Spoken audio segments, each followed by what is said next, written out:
All right, welcome back to another amazing episode of the Drew Sutton Leadership Show. Today we have Travis Reed, a seasoned professional basketball player who has played in a 10-year international career spanning from Colombia to Poland to France, Belgium, Holland, Estonia, Germany, and Austria.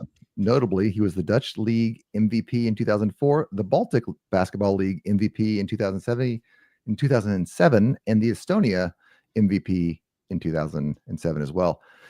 After retiring from professional play, Travis transitioned into media, creating the podcast, The Travis Reed, a basketball life show, available on iHeartRadio, Spotify, and all other places podcasts can be found. He has also launched a YouTube series called An Athlete's Journey, which we'll be talking about today, and has two podcasts on the Bleav network, Bleav on UCLA, and again, An Athlete's Journey, both accessible on iHeart and Spotify as well. Travis's content is tailored for athletes considering or embarking on an overseas career, offering candid insights into the pressures and realities of pro basketball abroad. Beyond his media endeavors, he has successfully transitioned into a sales relationship at work, leveraging his athletic discipline and people skills to excel in the corporate arena. And not only that, he's got a book we're going to talk about. But enough from me. Let's meet the man, the myth, the legend, Travis Reed. Hey, man. Thanks for being on the show. Appreciate it, dude. Appreciate it. So Travis and I met about a month ago, maybe a month and a half ago, through a mutual connection, which was super fun. And as we got talking, I thought to myself, man, Travis is going to be amazing for this show. So Travis, you got something exciting coming up this year. You got a new book coming out. You want to talk real briefly about that, and then we'll jump into the regular show. Yeah, pretty much. The book is, like I said, is about the story of my life. A lot of people ask about how I was overseas, how was this, how was that. So that's why I just, decided to just stop answering questions, just write a book. It took a long process, but we're finally almost to the point of finishing it. I love it. Yeah. And that book is going to be called The Transition from a Boy to a Man, the Travis Reed Story, right? Yes, sir. Yes, sir, it is. Man, I'm excited about that. Travis, you have a super interesting story. You started out at UCLA playing ball, and then you traveled to Europe and played a bunch. And then you had a kid while you were over in Europe, and that kind of changed your life. Before we get to that, though, this is the Drew Sutton Leadership Show. And so we're going to talk leadership. Is that all right with you? No problem. All right. Quick. So John Maxwell is my favorite leadership coach. So John Maxwell has a bunch of laws. This one is called the Law of Addition. Leaders add value by serving others. What are your thoughts on that? And have you ever had a leader that added value by serving you? Definitely, I would say, first and foremost, my first leader is God. He kind of directs me in my life and where I need to go and not go. I kind of like pray to him a lot, listen to him a lot. Second would be my father. My father was in the military, so I was a military kid growing up till around 8. So he was my direction. Listening to him, it was like, yes, sir, no, sir. Yeah. I have a couple of teenagers right now, and yes, sir, no, sir is more challenging than you would think. No, in his house, it was especially when he was in the military. It was yes, sir, no, sir. It was nothing else. What service was that? He was in the Air Force. He was in the Air Force. There we go. The smart guys. That's yeah. He passed his test, so he got to go to the Air Force. I used to design aircraft for the military, and so one day we were designing this rack in a particular aircraft for the Air Force, and I said to them, I said that rack can hold 200 pounds, which means that if mid-flight you want to get antsy and you want to go do some pull-ups, you guys can go right ahead and do some pull-ups. But if you bring a Marine on, they won't be able to do pull-ups on that rack. I got you. No, it's always weird. It's always kind of like jokingly, when it comes to military, they always crack on each other. Oh yeah. Yeah. So it was always funny when it comes to that. Stories my father would tell me. But it's a beautiful rivalry because once somebody outside starts cracking on them, they tighten ranks real quick. Anyway, if you're listening to the show and you're from one of the services, I appreciate you. Deeply, deeply appreciate your service. So, all right, cool. So your God is your first leader, and then your father. I love that. And you're a father. So tell us about your family. Pretty much it's, me and my son, single father. he's a teenager now, so he thinks he knows everything.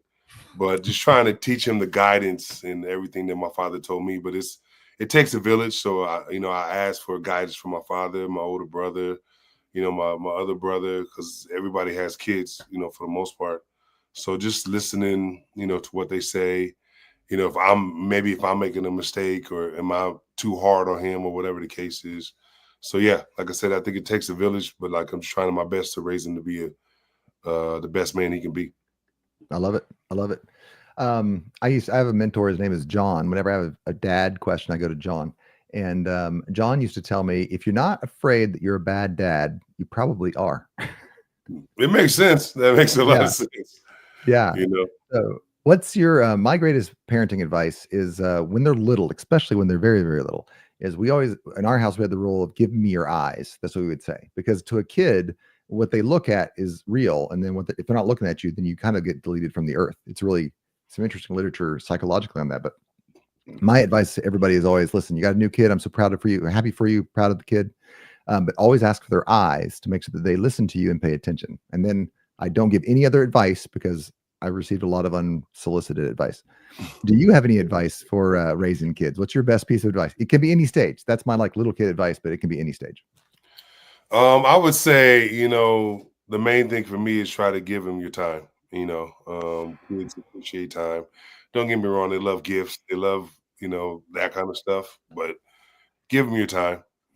Especially when they're young and they're sponges. Then little Mm. kids, like sons, love to be around their dads. So if you're a dad, you got your kids, be around them. You have fun, take them to the park, try to teach them some things because that's your legacy. And I don't want anybody else to teach my legacy more than me. He can get help from other people, but the main person has to be me. So give him your time. It's worth more than the money. It's worth more than the gift that you give. Mm. Man, that's good. That's good. And that doesn't come for free. We're going to talk about that a little later in the show. But man, I appreciate that. You got to give them your time. I have 4 kids, so we had 3 kids, and I was like, I'm pretty good at this game. And then we had the 4th kid, and I was like, oh no, that was more than I thought. Right. You still got stuff to learn. You still got stuff to learn. Yeah.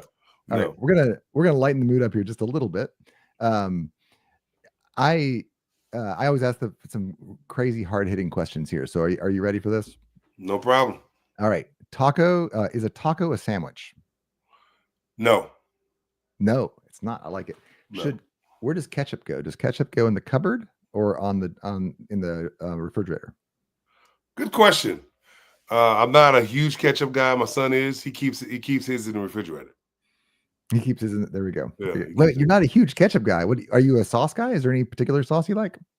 Balsamic dressing. My man. That's what I'm talking about right there. Yes. Love balsamic. I put it on everything. That's awesome. All right. And last and the most controversial of all, does pineapple belong on a pizza? I'm not gonna lie.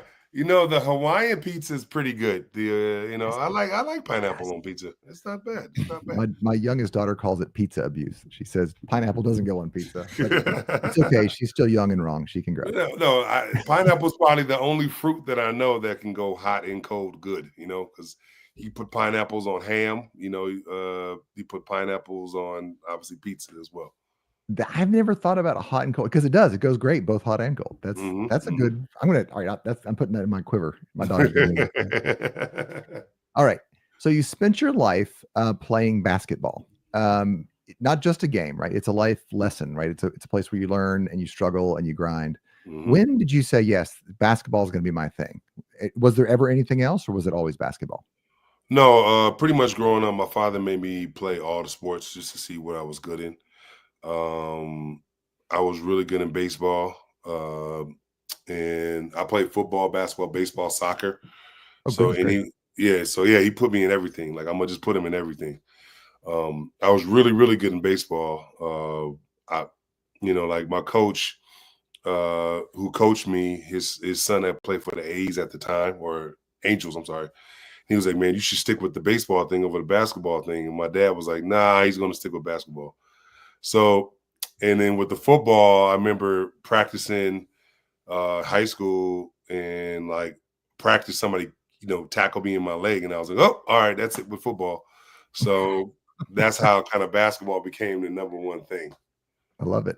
Did you ever get into the martial arts? That was my thing. I did soccer in high school, and then I did martial arts in college. Did you ever do anything in martial arts?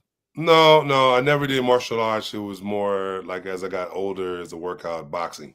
To Boxing. Okay, Yeah, well, that's martial art. I'll put that in there. yeah, It's not a full martial art, but I'll yeah, put it in yeah. there. Cool. No karate kicking. No, just straight with the hands. Just straight with the hand. Just honest punching people in the face. I love it. All right. So did you get a full ride? I know you played a ball, but so you played ball at UCLA. So was there like, when did you know, hey, I'm going to play college ball? And then when did you know I'm going to play pro ball? Or was it just kind of like, you just always knew? Like, was there a moment that broke it, or did you always know? Well, I always kind of had the dream growing up, of playing, obviously, in college and beyond. I didn't know I was going to play college until I passed my SAT. Like it was like they don't have to do it now, but back when I was playing basketball, you had to pass the SAT test. So my senior year, I passed it late, so I didn't pass it until I think it was December of my senior year. So like it was a lot of colleges kind of on the fence, and then when I passed it, a bunch of colleges really started recruiting me really, really heavy after that. But I wanted to stay close to home, more at my family. And UCLA was all my dream school. That's why I ended up going to UCLA. There you go. And you got your dream. Yeah. That's big days. Actually, my oldest is a senior right now, and she just got a full tuition to her school of choice. So we're really pumped about that. Nice. We still got room and board to figure out, but we got the tuition, so we're pumped about that. That's the main thing. Yeah. Okay, so what did you major in? Did you major in kinesiology or sports, or did you major in sales? Because you're in sales now. No, I actually majored in communication. Oh, okay. I started out in economics, and then I ended up switching to communication. So I majored in communication, and I minored in African studies. And so, I graduated with two degrees, when I finished. Yeah. So I think communications for me helped me in my profession, because communication is about, obviously talking to a lot of people and being able to understand, not only talk, but understand a lot of different people and what their needs and wants are. So that's how I feel like my communication degree really helped me. No, I love it. I am an engineer, which is the opposite of a communication degree, as it turns out. I remember I got my first communications class. I had to take Com 101. That's all we had to take. And because of class scheduling, I didn't take that freshman level class until my last semester of my senior year. And I got a D on my first speech because it was supposed to be informational. She was like, that was too persuasive. And as an engineer, I was like, but all information is persuasion. I don't understand what you're talking about. Anyway, I was wrong. As an over 40-year-old man now, I'm admitting that she was correct. But it took me a couple of years before I could admit that. Well, she never obviously was in sales, because sales is more persuasional too. It might be information, but it's information going to persuasion. That's what I'm saying. That's anyway. I got married, so I did my sales job there. That's all. You did one good one, right? And that's right. Okay, so you played ball. You were doing communications. I'm not going to ask you but I graduated not magna cum laude or summa cum laude, but I graduated thank the laude. It took me a couple. I'm too ADD. I couldn't sit still in the classes. Actually, my best friend, he got all A's, and I taught him. I tutored him on most of the subjects, but he was just better at homework and better at consistency than me. So that's why I tell that story to my kids all the time. I'm like, listen, my job is to find out where the rocks are, and you got to study. You can't be me. Be my friend. Don't be me. All right. So you're playing ball. When do you start recruiting to go into pro ball when you're in college? Does that happen your senior year, or when you start recruiting? It just whenever you're turning pro, and because in college basketball, and unlike the other sports, not unlike college football, you can stay 1 year and leave. And go pro. But, so agents are always around, especially when I was at UCLA, agents and NBA players and all that stuff, that's always around. So you have to kind of stay focused on things. In Long Beach State, it's a little bit less, but like it's still agents and things around. So pretty much around my junior year, agents start, not necessarily talking to me, kind of emailing me saying, what you're gonna do with your next after this. You're gonna play ball. And then I was like, yeah, I'm gonna continue to play ball. Trying to figure out what, where, and all that stuff.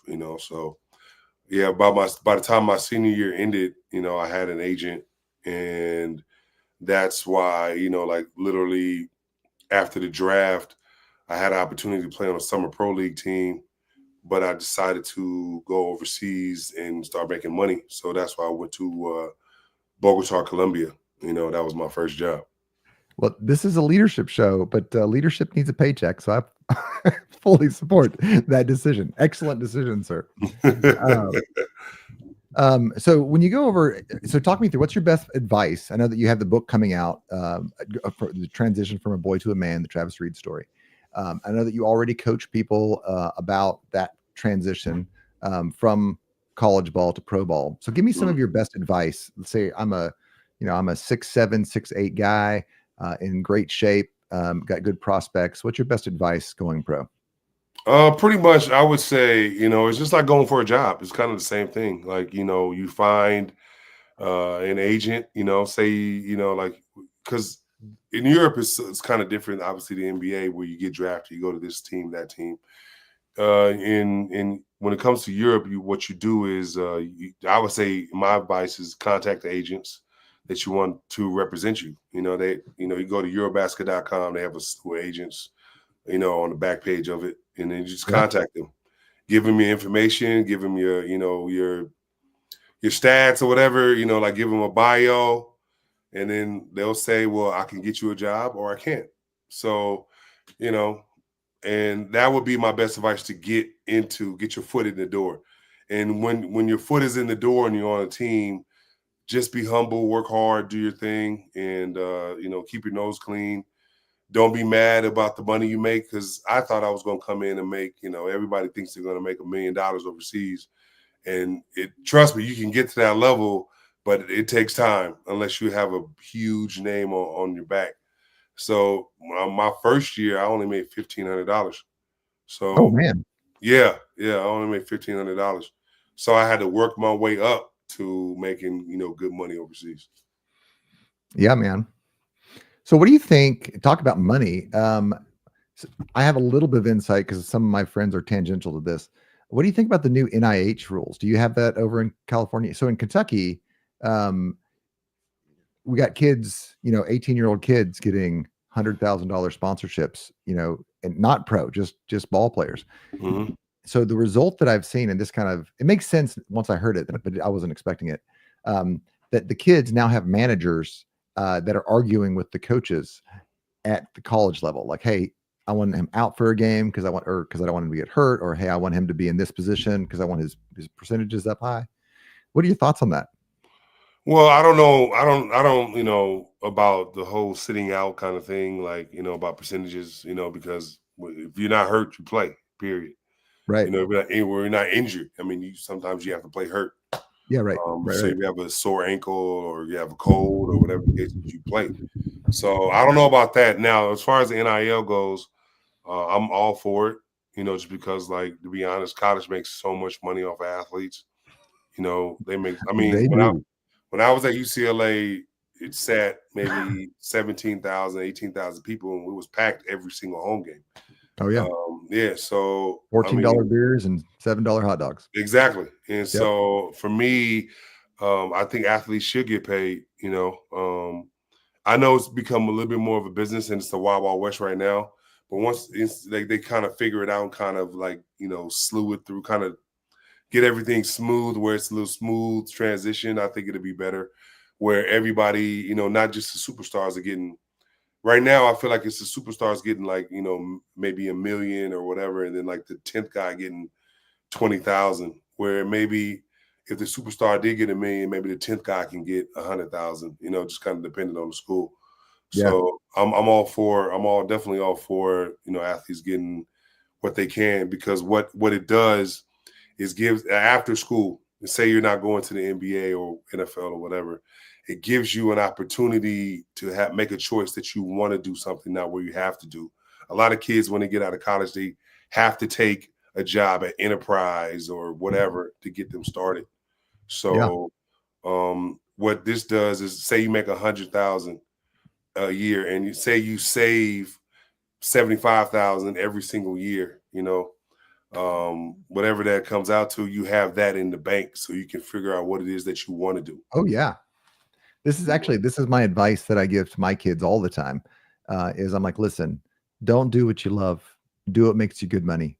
Like for the first 4 or 5 years. Like, so get out of college, live in a shoebox with your buddies.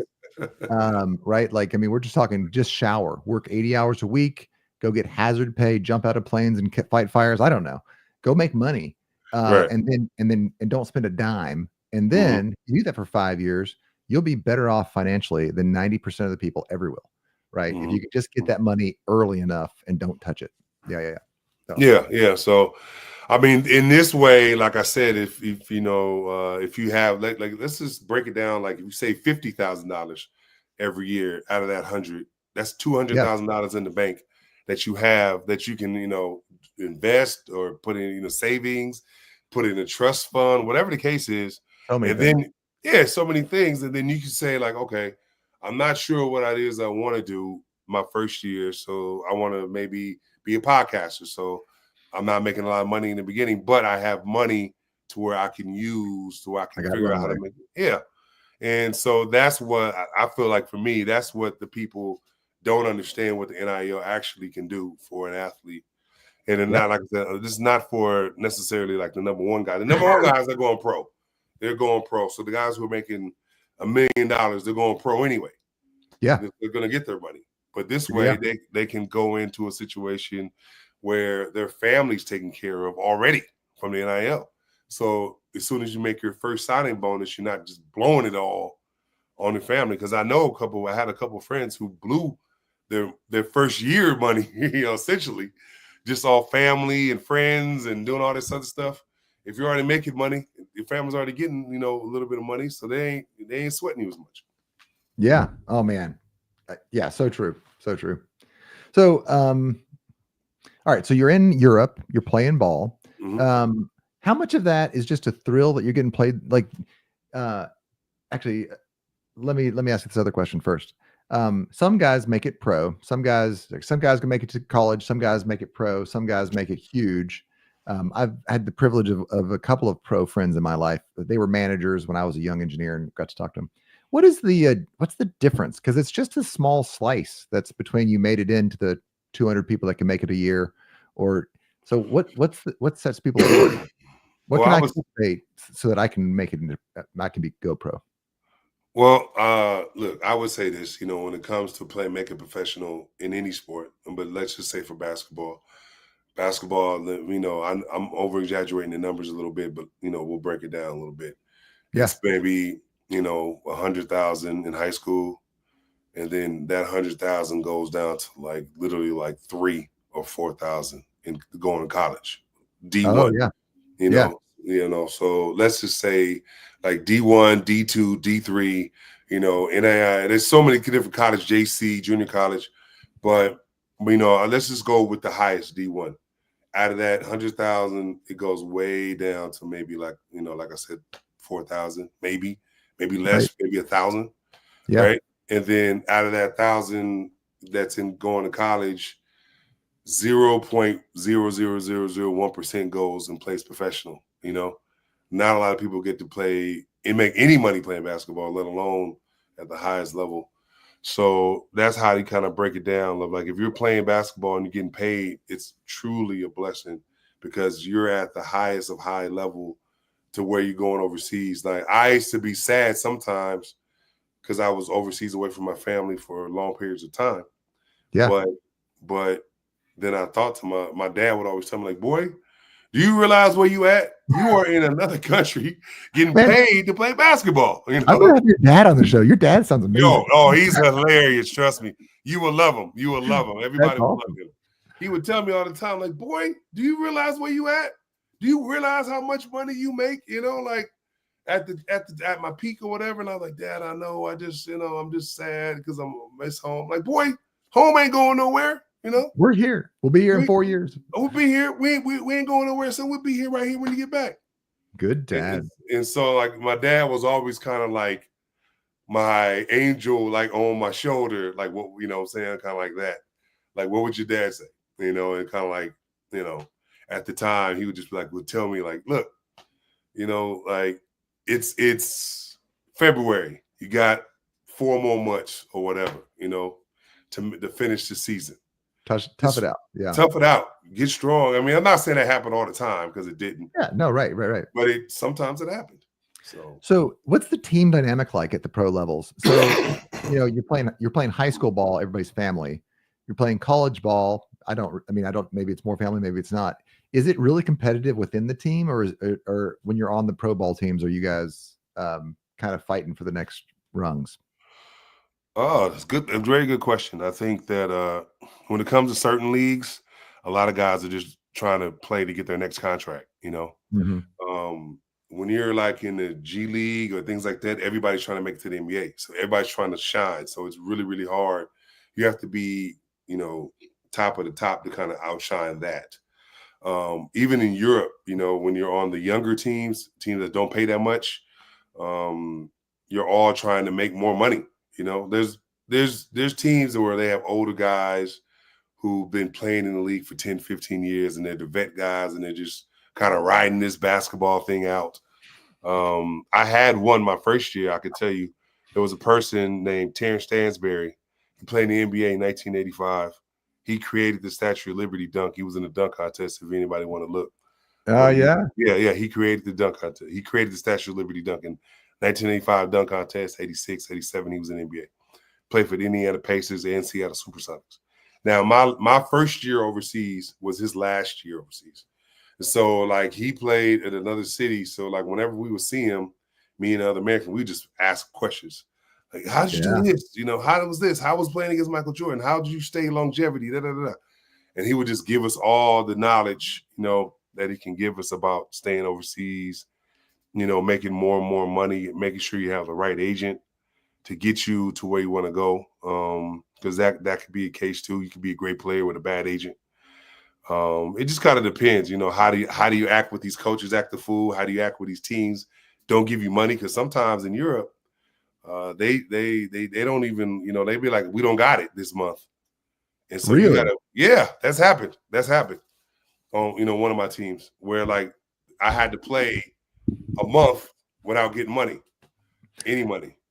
That it happens in business too, though. I had a client, and 2 of his major customers went bankrupt on him. I think I want to leave it there because I don't want to make it weird for everybody. But that was a super, like, because I did business. I was an engineer for a long time. Then I got into sales, and I got to lead.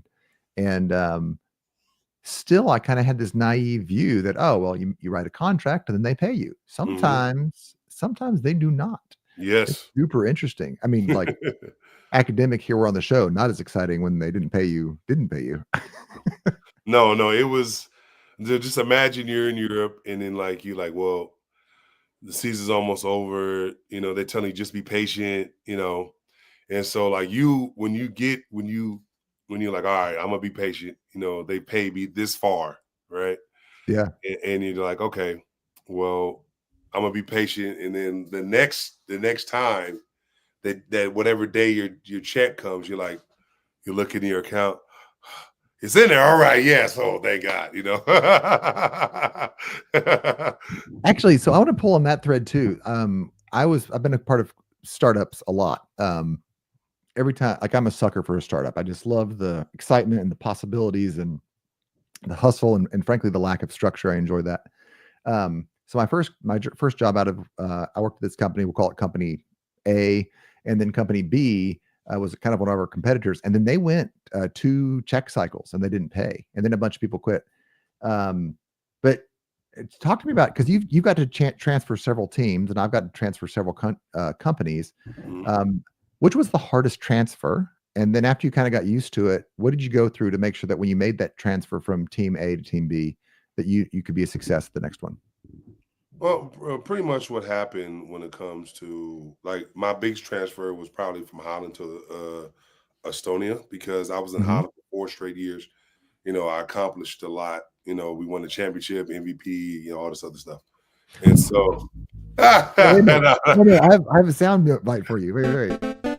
There we go. Yeah, yeah. All right. And just casually MVP of an entire league. Okay, continue. yeah. So we just lost in the championship, the year prior, and the team had offered me the biggest deal in the team's history at that time, Mm, and I turned it down because I just didn't want to play there no more. I wanted to try the next challenge, okay. and so I actually had switched agents. I was in big transition, in flux, and so I had to take less money to go to Estonia, And I remember like that year, I was like, well, I'll take less money this year to get it back next year and then go on from here forward. Yeah, man. So yeah, so it was a tough transition because like when you've lived in the city for three years in a row, and like where this is, where the food is, the grocery store, little back place to get to the Yeah. whatever, and then you go to a whole new city with whole new dynamics, whole new everything. And you're like, okay, so for me, I was simple. I didn't really need too much. Just as long as you had a movie theater, a mall, a nightclub, and a gym where I can work out, lift weights, and shoot, I was okay. Yeah. Other than that, like I said, I was okay. But when I moved to Estonia, it was just so different. It was really, really, really different for me. Like food wise, the language obviously was different. It just, everything was just really different. So just learning how to, make that transition from Holland to Estonia was tough. Gotcha. Yeah. So I have the one piece of advice I give people when they move from city to city or whatever. As I said, look, you're going to meet a guy. His name is Jeff. And for all the Jeffs that are watching, I love you. It's not about you, Jeff. You meet a guy. He's going to run up. He's going to be like, hey, and he's going to be this really cool guy and super open. He's going to invite you to go out. He's going to invite you to come over for dinner, and it'd be great. And I said, be careful about being friends with that guy because there's a reason he's so available. Right? No, So a lot you're of times right. You're right. a lot of times I meet people and we'll like click, it'll be at a conference or it'll be at one of my clients or one of my friends of one of my clients, and we'll click really hard, and then it'll take us a month or two to connect, and generally are all apologetic. They're like, "Oh, I'm so sorry." I'm like, "Listen, if you weren't super busy, I don't know that I would want to really hang out with you.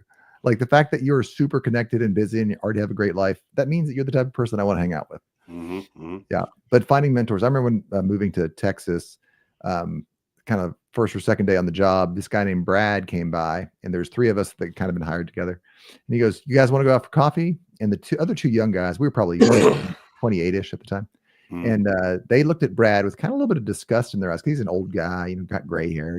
He wasn't like 70, but he was, I don't know, probably 55 when I met him. But something in my heart said, "No, you need to go have coffee with this guy." And he kind of became my dad. Actually, people called me his son multiple or him my dad multiple times because we got to coffee about once a day. But he taught me everything I knew about helicopter design, and it's directly because of him that I have all the patents that I have. Is because he taught, like, we'd go fishing together, we'd talk mechanics. It was anyway, just really cool who God sends you. I tell people I've been a success in life despite my best efforts. Right. All right. That's actually pretty funny. it's yeah, the Lord's been good to me. Okay, so you're in Estonia, you're playing, you're at the top of your game, you've made the transition into bigger leagues, but then you said, you know what, I think we're done. So this, talk to me talk me through that kind of transition where you said, no, it's time to move back. I know that your son is a piece of that puzzle, but also something kind of clicked in you. So to walk me through that decision. Well, I would say I want to say my 8th year, I got injured and I missed a whole season because of my injury. I had a stress fracture in my shin, and I still have plates in my shin to this day, both my shins, because I had stress fractures in both. And I was playing pickup before I was gearing up to actually make the most money I was going to ever make overseas, gearing up for that. And then I got hurt. I got kicked in the shin, and it cracked my shin all the way down, almost all the way through. It basically left it all the way to like the very tip of the end. Ooh. So I had to like the doctor said at the time, is that we can't give you surgery because you already have a steel plate in your shin. And it's like, there's nothing really we can do but just kind of, you have to let the bone heal up, and that basically took me a year out. And Mm. so at the time, all my friends are all gone. So what happened was, me and my son's mom, became really close that year because I didn't have any other friends to kind of hang out with. We got engaged, everything, and then she got pregnant. And so I was really happy, and then the following year, I went to Romania, and she had my son, and just my mindset kind of changed. Those last 3 years, I would say, overseas, because when I was playing before my son, I just thought about myself and just getting myself better. But like, I just think about my son more and more and more, where the hunger was still there, but not as much as it was beforehand. You know, Yeah. and that was kind of the transition where, like, after my 10th year, my son, was just like, Dad, I don't want you to go. He was about 3 years old at the time. And I was like, you know what, son, you're right. You know, and as far as the contracts I was getting at the time, they weren't what I wanted. And I Hmm. was just like, I think this might be time for me to kind of hang it up and be around my son. And just, God blessed me with 10 years to play overseas. Now it's time to try to figure out something different. And that's kind of what happened. That's how I retired. But just to kind of say, add a little bit to that, Yeah.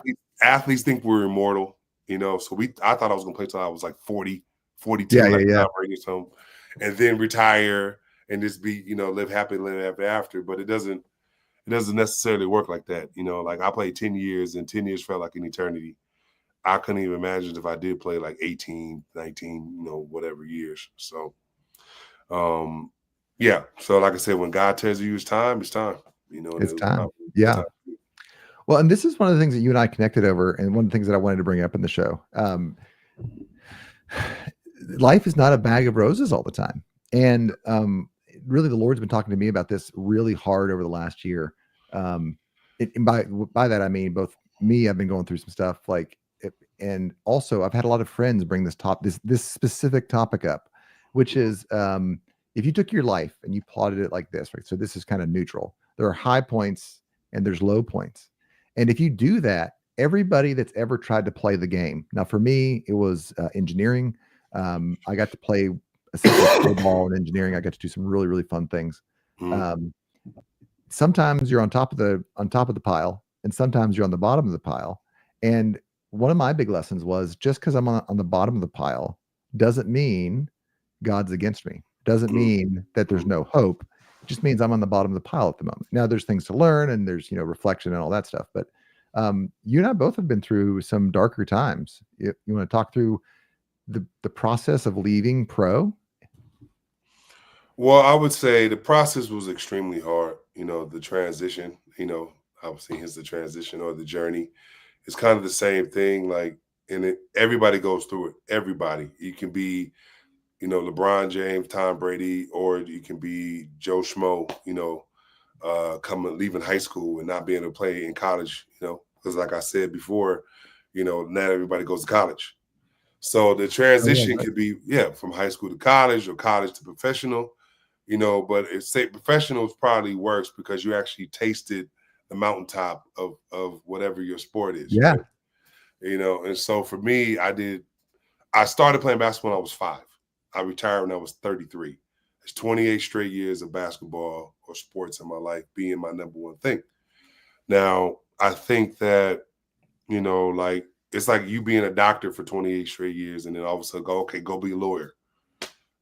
It's like it's a hard transition. So for me, it took me years to kind of figure out what I was without basketball, Mm, what I was as a person without basketball, because basketball was especially the last 10 years of my guiding light, and it was like a situation where, my friends, they had struggles.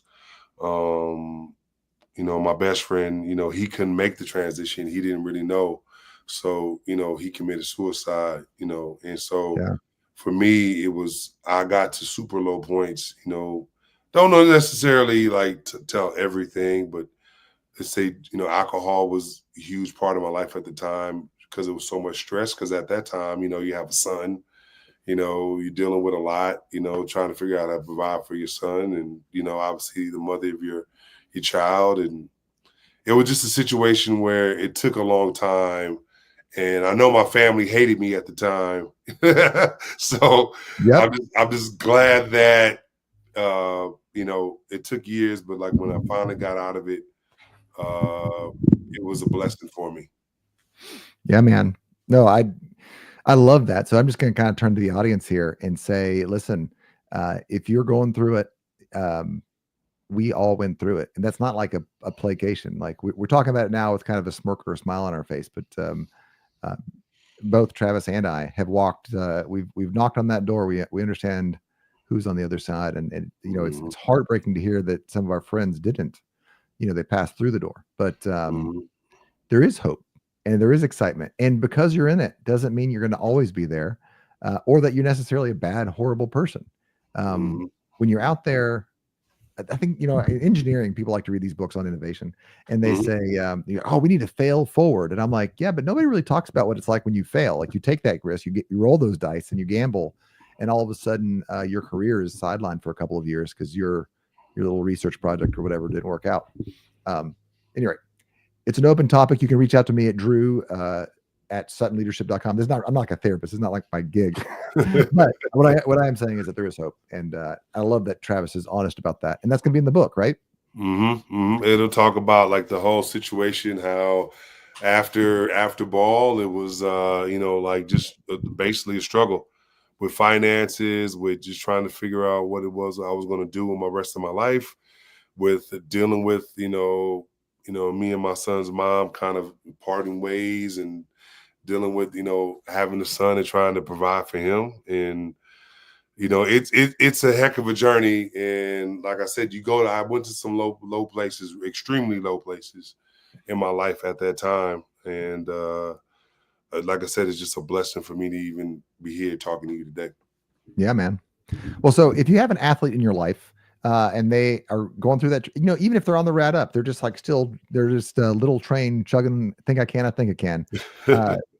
Get them the book. Reach out. Start following Travis's. So you can find him here at Instagram at Travis W Reed, or he's got a podcast called The Athlete. Is it The Athlete's Transition? Athlete's Journey. The Athlete's Journey. So go start watching that now and listening to that now, so you can get your mind in the right spot. Not because it's going to happen to you at the moment, but remember, there's more to life than just the goal you're pushing towards. And then also by staying connected to Travis, you're going to be able to find his new book as soon as it pops out, which is coming in 2025 this year, actually probably early part of this year. So touch base with Travis. Before we do that, we're going to do, this is one of your favorite phrases. I want to kind of bring us out of that conversation. It was a real conversation, but listen, keep growing and keep grinding. That's one of your catchphrases, carried you through the time. So why don't you talk to us about that? Well, pretty much, keep growing, keep grinding is one of my is my catchphrase, for me, because you have to. What I learned from the trials and tribulations that I went through is that you have to keep grinding, and you have to keep growing. You have to keep growing as a man, as a woman, as a person. I remember 4.5 years ago, and this is kind of a side note. I started reading books, and I used to think like, man, I don't want to read books or whatever. Like I finished college. That's why I don't have to want to read books no more. But I just started reading just for knowledge, and just like for, gaining more knowledge in self as well as this life in general. So I remember I read my first book, which was the Kobe Bryant book, Black Mamba. And that was my first book I read. And then I was like, man, I want to read another one. So I read another sports book, Three Ring Circus, the story of the LA Lakers, 2000, 2004. And then I read the first different book was the 10X Rule by Grant Cardone. Yeah. I read the 10X Rule by Grant Cardone, and I was like, man, I'm gonna just start reading those kind of books, and that's how I read, Make Your Bed by McQueen. I can't think of his name. Oh yeah, the Navy SEAL. Yeah, the Navy SEAL guy. I read him. Yeah. And I recommend this book for everybody. Can't Hurt Me. David Goggins. No, Dude is insane. the Goggins, man. Goggins, he has 2 books. They're both insane, and he's an insane dude. I don't recommend you doing what he do, but reading the books, I really started getting into it. And my goal was to read 100 books in 5 years. And I made my goal in 4.5. So There we go. yeah. So we connect on this as well. I read at least 3 books a month, sometimes 5. I don't count the last 2 because it's generally something during my workouts. It's like Jason Bourne. So I'm there. I'm rowing on the rower. I'm like, I'm basically Jason Bourne right now. I'm not Jason Bourne.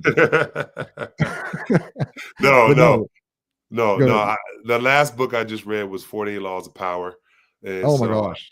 Yeah, so that was such a good book.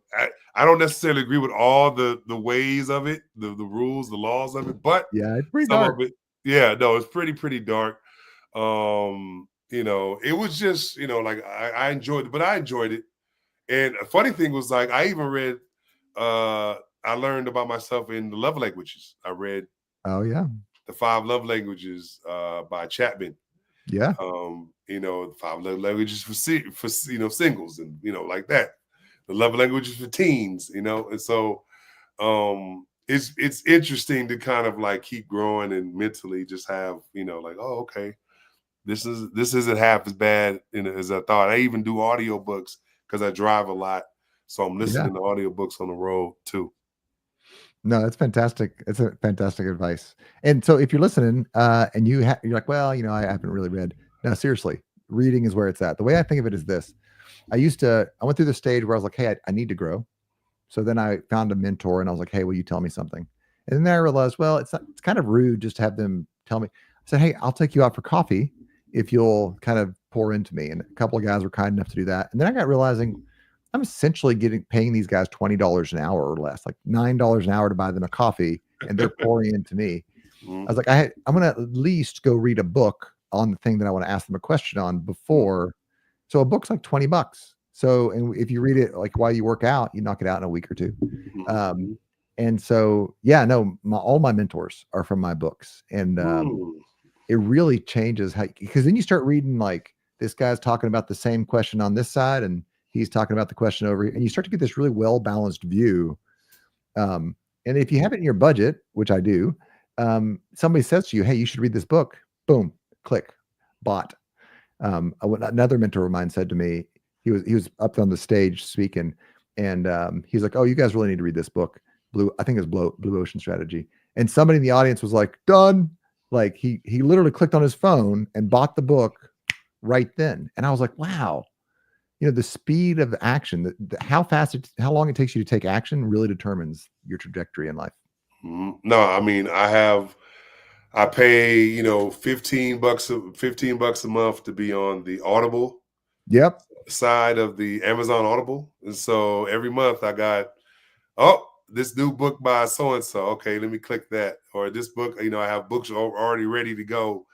Already ready to go, like, for the next month. So always grinding, always growing. I love it. Yep. All right. Well, we are out of time here. This has been Travis Reed, pro ball player, mentor extraordinaire. Listen, if you're in the pro athletics, whether that's in college or whether that's in pro ball, and you need advice from somebody that's going to pour into you, reach out to Travis. At least start following him so you can hear when his book's going to drop. Start reading your books and start getting ready to go. I'm going to give you the last 30 seconds here in the show. Travis, why don't you take us home? All right, well, no problem. I would say you can follow me at Travis W. Reed on Instagram, Travis W. Reed on Facebook. I post all my social media sites on all my social media things on both those pages. And if you're interested, like I said, I have a book club as well on LinkedIn. Description will probably be in the link with you here. So, I have a book club on LinkedIn as well. So, like, I go over each book that I've read, over the last couple of years. It's free. It's no charge to join us. So, yeah, just enjoy it. And like I said, and if you have any other questions, feel free to email me at, or not at, but Travis Reed 375 at yahoo.com. All right. We'll get those in the comments here by the end of the show. Travis, thank you so much for being on. For the rest of you out there, remember to rise and grind, keep grinding and keep growing, and start following Travis Reed. With that, we are out.